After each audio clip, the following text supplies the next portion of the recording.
Olá, alunos! Espero que todos estejam bem. Eu sou a professora Daniele Mesquita e hoje nós continuaremos falando sobre o capítulo 2, Gêneros Literários, Retomada e Abordagem Contemporânea 2. Na próxima aula nós terminaremos este capítulo. Vamos falar então sobre a narrativa. Do gênero épico, já falamos sobre o gênero épico. Do gênero épico derivaram poemas narrativos e as principais narrativas em prosa. Então, uma narrativa em prosa é aquela que não é feita em formato de poesia. Atualmente, são mais produzidas as narrativas em forma de romance, novela, conto e seus derivados, como mini-conto e nano-conto. Então, gente, o romance, a novela, o conto, que é dividido em mini-conto e nano-conto, elas vão se diferenciar, né, pelo seu tamanho, pelas suas características. O romance, por exemplo, é uma narrativa longa, o conto é uma narrativa menor. E aí, por ser uma narrativa menor, vai contar com menos personagens, vai contar com espaços menos amplos, tá? Mas eles vão contar, são histórias, né? Histórias que vão apresentar as suas características. Crônica, prosa poética, além de narrativas verbo-visuais, como as histórias em quadrinhos e tiras, e audiovisuais, como filmes, novelas e séries. De modo geral, o texto narrativo apresenta uma macroestrutura e elementos constitutivos que lhe são peculiares, ou seja, personagens, espaço. Falaremos sobre isso, sobre essas características daqui a pouco. Quanto à macroestrutura, é possível distinguir alguns momentos na narrativa. São eles: estado inicial, ação, conflito, clímax e resolução. Já os elementos constitutivos são enredo, personagens, tempo, espaço, narrador, que é a voz, e o foco narrativo. Veja a seguir as suas definições. Então, aqui o enredo é o conjunto de fatos ligados entre si que contam as ações dos personagens. Ele é dividido em partes, momentos. Então, por exemplo, quando os atores vão buscar com os autores, enfim, a história que vai ser vivenciada por eles estão indo buscar o enredo, né? Então, nós temos aí a situação inicial, que é a apresentação de personagens, configuração de tempo e espaço, um conflito, que é o acontecimento, pensamento, sentimento que vai desencadear uma certa alteração na trajetória dos personagens, exigindo deles algum tipo de ação.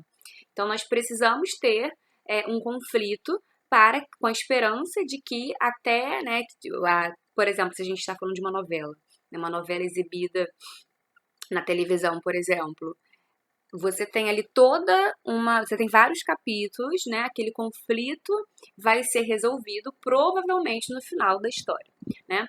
Ação, resolução. Ao longo da narrativa se sucedem e se interrelacionam as ações dos personagens, geralmente para a resolução do conflito. A ação envolve tudo que os personagens fazem e ainda o que falam e pensam no decorrer da história. Clímax consiste em um ponto alto de tensão ou emoção que exige uma decisão ou um desfecho. Então, por exemplo, as novelas, séries, elas vão terminar geralmente aquele capítulo, né, em um ponto específico para que você prenda a sua atenção, né? Mas a gente tem o clímax final da história, né? E estado final, ou seja, esse clímax, né, que esse clímax maior vai acontecer perto desse desfecho.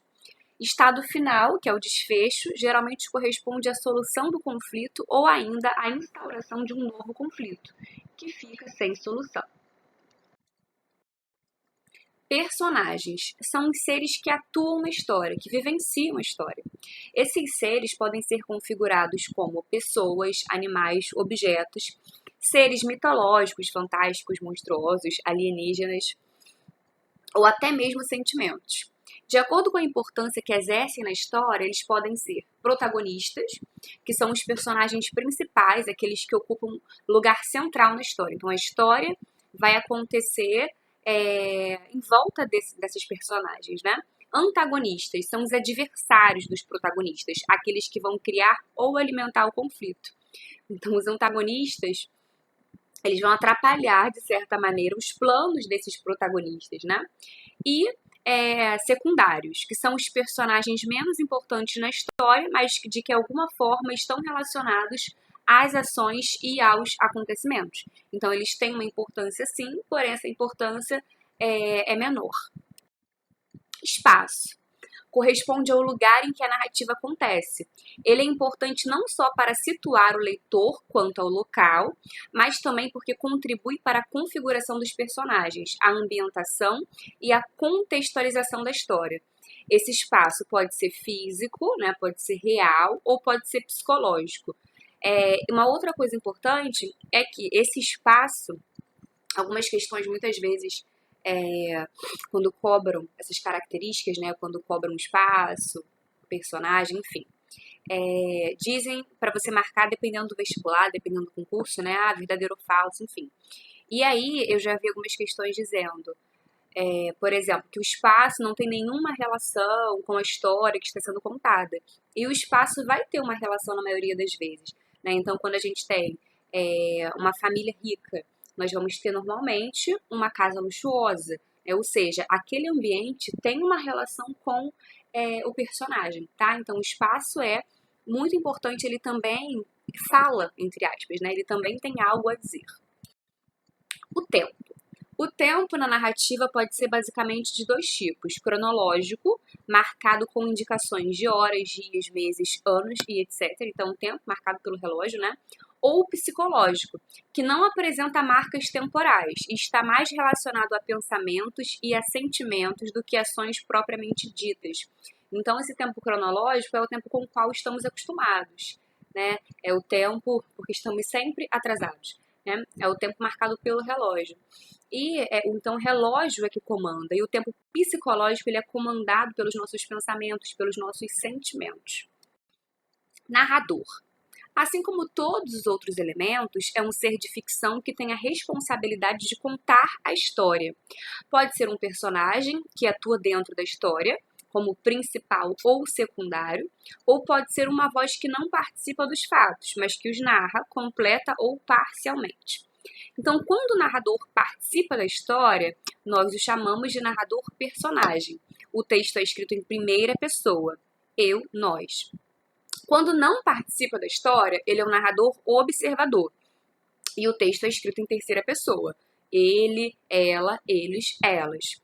Existe também um narrador onisciente, que ainda que não participe da história, conhece com detalhes o enredo e sabe de 100% o que se passa no íntimo dos personagens, né? Então, esse ciente significa, né, que sabe, estou ciente, estou sabendo, onis, né, tudo, conhecedor de tudo.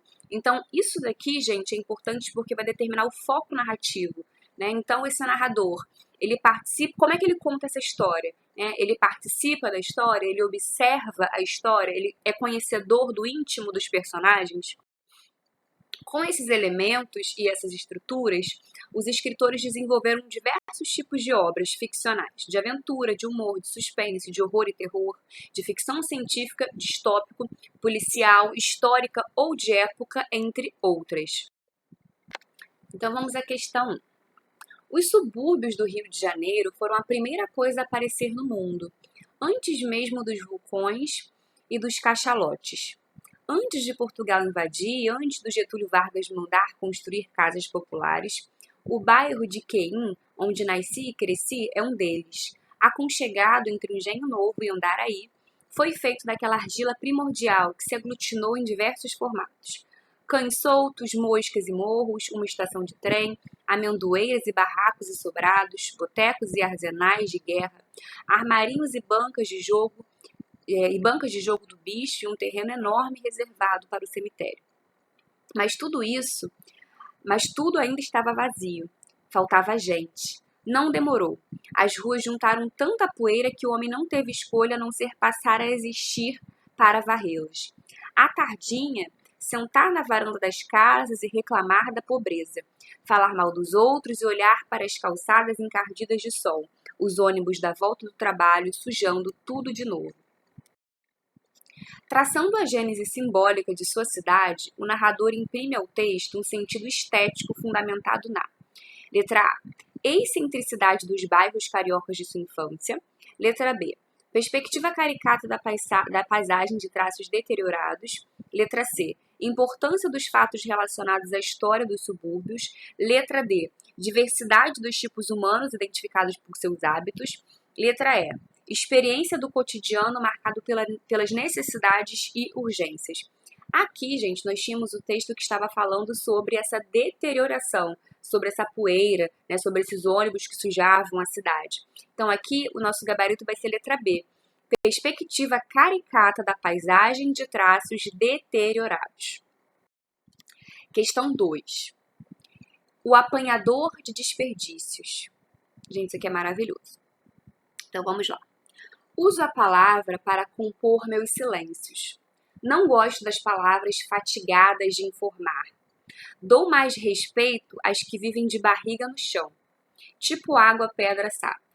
Entendo bem o sotaque das águas, dou respeito às coisas desimportantes e aos seres desimportantes. Prezo insetos mais que aviões. Prezo a velocidade das tartarugas mais que a dos mísseis. Tenho em mim um atraso de nascença. Eu fui aparelhado para gostar de passarinhos. Ânsia de ser feliz por isso. Meu quintal é maior do que o mundo. Sou um apanhador de desperdícios. Amo os restos como as boas moscas. Queria que a minha voz tivesse um formato de canto. Porque eu não sou da informática, eu sou da invencionática. Só uso a palavra para compor meus silêncios. Gente, que lindo. Próprio da poesia de Manuel de Barros aparece bastante no Enem, merecidamente. É próprio da poesia de Manuel de Barros valorizar seres e coisas considerados em geral de menor importância no mundo moderno. Então ele fala que valoriza a velocidade da tartaruga, né? Mais do que a velocidade dos mísseis, mais do que a velocidade do avião. No poema de Manuel de Barros, essa valorização é expressa por meio da linguagem. Letra A. Denotativa, então a linguagem denotativa é a linguagem literal, né? Denotativa para evidenciar a oposição entre elementos da natureza e da modernidade. Letra B. Rebuscada de neologismos. Neologismos, o que seria um neologismo? É a criação de palavras novas, né? Rebuscada de neologismos que depreciam elementos próprios do mundo moderno. Letra C, hiperbólica, então hipérbole é exagero, né? Uma figura de linguagem que dá exagero, dá essa ideia. Hiperbólica para elevar o mundo dos seres insignificantes. Letra D, simples, porém expressiva no uso de metáforas para definir o fazer poético do eu lírico poeta. Então, o fazer poético é a maneira como ele escreve a poesia dele. Letra E, referencial, então referencial é uma função da linguagem que tem por objetivo informar. Referencial para criticar o instrumentalismo técnico e o pragmatismo da era da informação digital. Então aqui, gente, voltando ao nosso enunciado, no poema de Manuel de Barros, essa valorização é expressa por meio da linguagem, então ele valoriza as coisas que têm menos importância no mundo moderno, até aí nós percebemos, né? E como que ele faz essa valorização? Ele faz essa valorização por meio da linguagem. Mas como é essa linguagem? Essa linguagem é denotativa. Nós temos aqui uma poesia. A poesia, ela geralmente trabalha com a linguagem conotativa, né? Ele faz metáforas, ele faz comparações, né? Então, não é denotativa. Letra B, rebuscada de neologismos que depreciam elementos próprios do mundo moderno. Ele até usa neologismo quando ele fala alguma coisa com a informática, né? Mas ele não faz muitos neologismos, né? Letra C, hiperbólica para elevar o mundo dos seres insignificantes. Letra D, simples, porém expressiva no uso de metáforas para definir o fazer poético do eu lírico poeta. Então, gente, aqui o nosso gabarito é a letra D. Ele tem uma linguagem que embora seja uma poesia, nós temos uma linguagem que é bastante simples, não é difícil de ser entendida. Ele fala que gostaria de cantar, né? Como se ele quisesse mostrar, como se ele quisesse afirmar o desejo de ser um passarinho, porque ele fala que gosta dos passarinhos, né? Então, essa linguagem é simples, porém, mesmo sendo simples, é uma linguagem muito bonita, né? É uma linguagem expressiva no uso de metáforas. Então, ele usa um discurso metafórico, né? Um discurso que mesmo sendo simples, um discurso que toca, né? Que toca aquele que está, enfim, fazendo essa leitura com cautela, né, com carinho. Então é uma linguagem expressiva no uso de metáforas para definir o fazer poético do eu lírico poeta. Então ele está usando essas metáforas na construção da própria poesia. E letra E, referencial. O poema, ele não tem o objetivo de ser referencial, de informar, né? Quando a gente pensa em veículos de informação, a gente pensa, por exemplo, no jornal, a gente pensa em uma revista, né? O poema, ele tem uma preocupação com o fazer poético, uma preocupação com a linguagem metafórica. A função referencial já busca uma linguagem denotativa, por exemplo. Então agora vamos à última questão. Menina. A máquina de costura avançava decidida sobre o pano. Que bonita que a mãe era, com os alfinetes na boca. Gostava de olhá-la calada, estudando seus gestos, enquanto recortava retalhos de pano com a tesoura. Interrompia às vezes seu trabalho, era quando a mãe precisava da tesoura. Admirava o jeito decidido da mãe ao cortar pano. Não hesitava nunca, nem errava. A mãe sabia tanto, Tita chamava de, como quem diz, tentava não pensar as palavras, mas sabia que na mesma hora da tentativa tinha-as pensado. Oh, tudo era tão difícil. A mãe saberia o que ela queria perguntar-lhe intensamente agora, quase com fome, depressa, antes de morrer. Tanto que não se conteve e, mamãe, o que é desquitada? Atirou rápida, com uma voz sem timbre. Tudo ficou suspenso. Se alguém gritasse, o mundo acabava ou Deus aparecia. Sentia na Lúcia. Era muito forte aquele instante, forte demais para uma menina. A mãe parada com a tesoura no ar, tudo sem solução, podendo desabar a qualquer pensamento. A máquina avançando, desgovernada, sobre o vestido de seda brilhante, espalhando luz, luz, luz. Então vamos ao enunciado.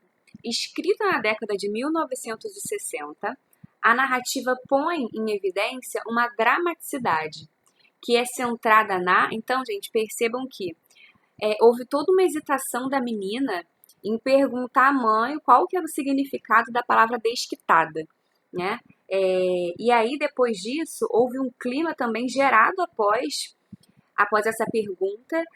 A máquina também estava trabalhando, houve uma menção a essa máquina que, de certa maneira, aumentou esse clima de dramaticidade, né? Esse clima tenso, depois da pergunta da menina, a reação da mãe, né? Ou seja, essa dramaticidade que aconteceu no texto é algo muito cultural, né? Então, por exemplo, vejam aí a década, né? A década era de 60. Então, essa dramaticidade está centrada em quê? Né? Letra A, na insinuação da lacuna familiar que é gerada pela ausência da figura paterna. Aqui a menina poderia ter perguntado de maneira mais objetiva por essa figura paterna, né? Não foi isso que aconteceu. Letra B, a associação entre a angústia da menina e a reação intempestiva da mãe. Letra C, relação conflituosa. Então, olha só, voltando à letra B. A letra B diz associação entre essa angústia da menina e a reação intempestiva da mãe. Será, isso aqui aconteceu, mas será que é isso que põe mais em evidência esse drama na história? Letra C, relação conflituosa entre o trabalho doméstico e a emancipação feminina. Aqui não o que está em jogo não é a relação do trabalho, né, e essa emancipação feminina. Letra D, representação de estigmas sociais modulados pela perspectiva da criança. Letra E, expressão de dúvidas existenciais intensificadas pela percepção do abandono. Então, aqui a letra B, quando fala de dúvidas existenciais que foram intensificadas pela percepção do abandono, esse abandono, se ele fosse tão explícito assim, né, se o drama fosse causado por isso, ela poderia ter perguntado diretamente pelo pai dela. Mas aqui, gente, o gabarito é a letra D de dado. O que a gente percebe é uma representação, quando a menina fala, né, desquitada. Isso gera todo um transtorno, toda uma dramaticidade. né? Isso representa um estigma social, né? Um preconceito, que é modulado pela perspectiva da criança. Então, percebam, se a gente parar para analisar, tínhamos ali uma criança, né, e a mãe dela. E mesmo sendo só as duas é que estavam sendo retratadas ali, houve uma dramaticidade bem significativa. Agora, vamos pensar, e se tivesse mais gente, né? Essa dramaticidade provavelmente seria muito maior. Então, o que a gente percebe ali é um preconceito, né? Um estigma social, né? Como, nossa, desquitada, meu Deus. Né? Então, só a filha fazendo a pergunta para a mãe dela gerou todo um conflito, todo um drama. Então, aqui o nosso gabarito é letra D, representação de estigmas sociais modulados pela perspectiva da criança, ok? Então, queridos, na nossa próxima aula nós faremos a parte 3 deste capítulo, falaremos sobre as figuras de linguagem e faremos outros exercícios sobre esse assunto, tá?